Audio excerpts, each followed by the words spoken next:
Good morning students.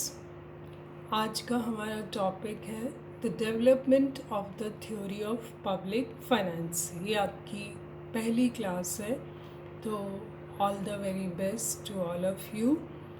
हम start करते हैं। किसी भी सब्जेक्ट को पढ़ने से पहले ये ज़रूरी होता है कि उसकी हिस्टोरिकल बैकग्राउंड देखी जाए। तो पब्लिक फाइनेंस की भी हम इस वाले लेक्चर में पब्लिक फाइनेंस की जो हिस्टोरिकल बैकग्राउंड है, जो डिफरेंट इकोनॉमिस्ट ने time to time books publish की हैं, वो हम वन बाय वन लेते जाएंगे। सबसे पहले देखें तो पब्लिक फाइनेंस है क्या।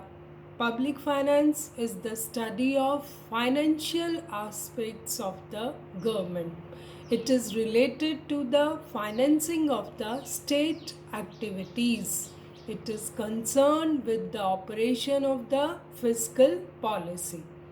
अर्थव्यवस्था में सरकार की भूमिका का अध्ययन ही लोकवित्त कहलाता है। यह अर्थशास्त्र की वह शाखा है जो सरकार के आय व्यय का आकलन करती है और समस्याओं का समाधान करती है। अब ये प्रश्न आता है कि पब्लिक फाइनेंस सब्जेक्ट की इस लोकवित्त की ज़रूरत क्यों पड़ी हमें। अगर हम इसकी what is the philosophy at the back देखें तो economic thinking about the role that public finance is expected to play has changed from time to time according to the changes in economic situation. जैसे जैसे वक्त के अनुसार economic situations change होती गई, role of public finance भी change होता गया। Role of public finance means role of the governments का रोल, गवर्नमेंट्स के जो आउटलुक था वो चेंज होता गया। तो let's start from the beginning. As you all know, Adam Smith, the father of economics, what he has to say about the public finance, वो इस पर क्या कहते हैं हम वो देखते हैं। Adam Smith was a Scottish economist और वो एक मॉरल फिलोसफर भी थे।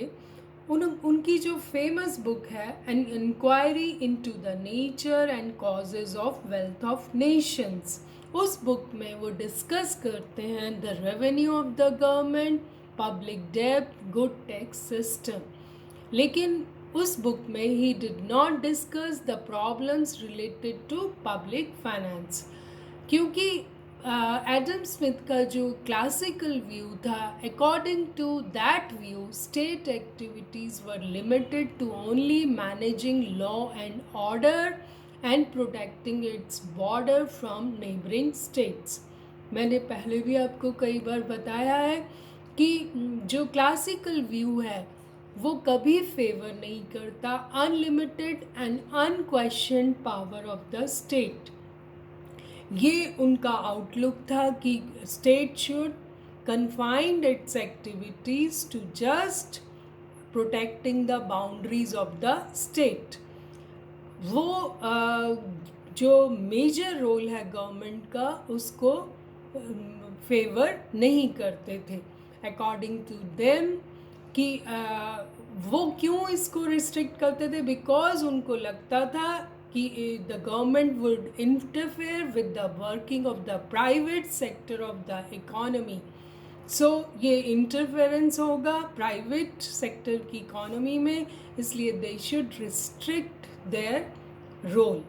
गवर्नमेंट को उतना ही काम करना चाहिए।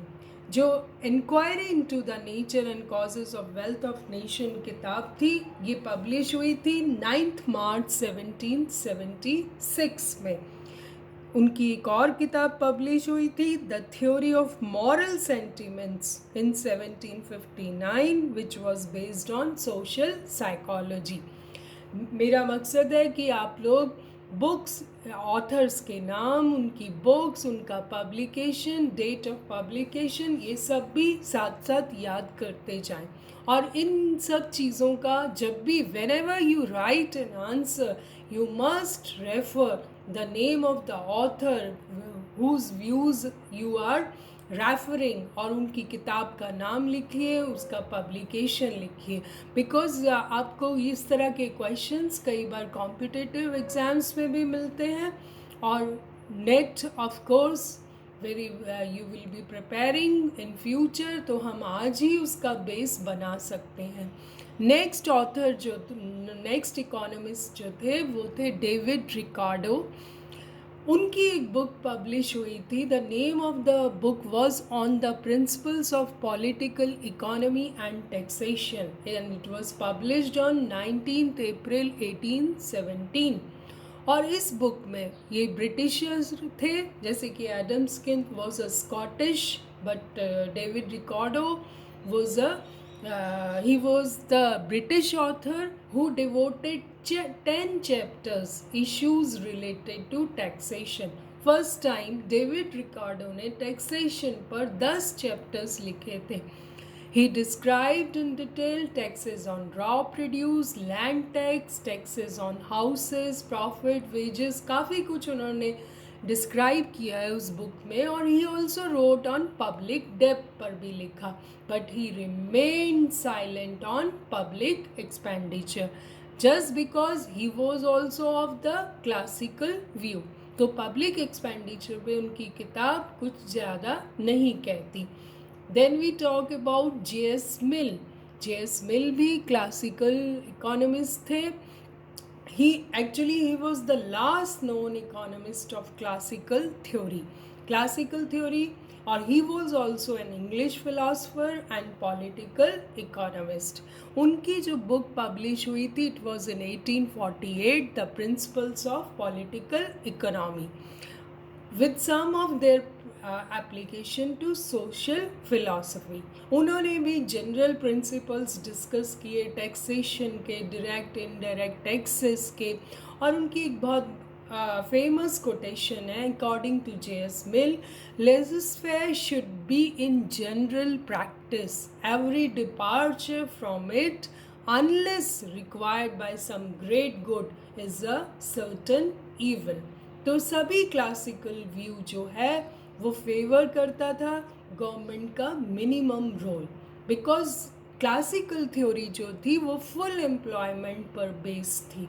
तो ऐसे में उनको लगता था कि अगर गवर्नमेंट एक्सपेंडिचर बढ़ेगा तो इन्फ्लेशन हो जाएगा, राइजिंग प्राइजेस फेस करने पड़ेंगे इकोनॉमी को, because their assumption was that the economy is already working on full employment. तो क्लासिकल व्यू जो था उनके अनुसार गवर्नमेंट को इंफ्रास्ट्रक्चर पे खर्च करना चाहिए, keep the budget as small as possible, और borrowing for productive purposes only. कभी भी सरकार को पैसा लेकर अपना खर्च नहीं करना चाहिए, इट शुड बी प्रोडक्टिव होना चाहिए।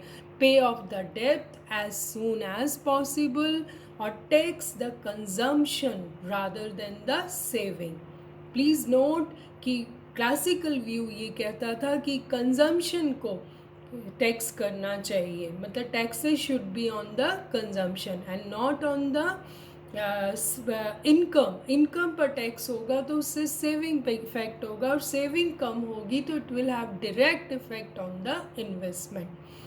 क्लासिकल इकोनॉमिस्ट ने इम्पॉर्टेंस तो समझी पब्लिक फाइनेंस की, बट उन्होंने सिर्फ उनको 3 फंक्शंस में डिवाइड कर दिया: protection of society, law and order, maintenance of certain public works. They discuss revenue, expenditure, डेब्ट, but in fact it lacked the systematic discussions at the hands of the classical. Even new classicals में हम martial और Edgeworth का era देखते हैं। Alfred Marshall के बारे में आपने पढ़ा है।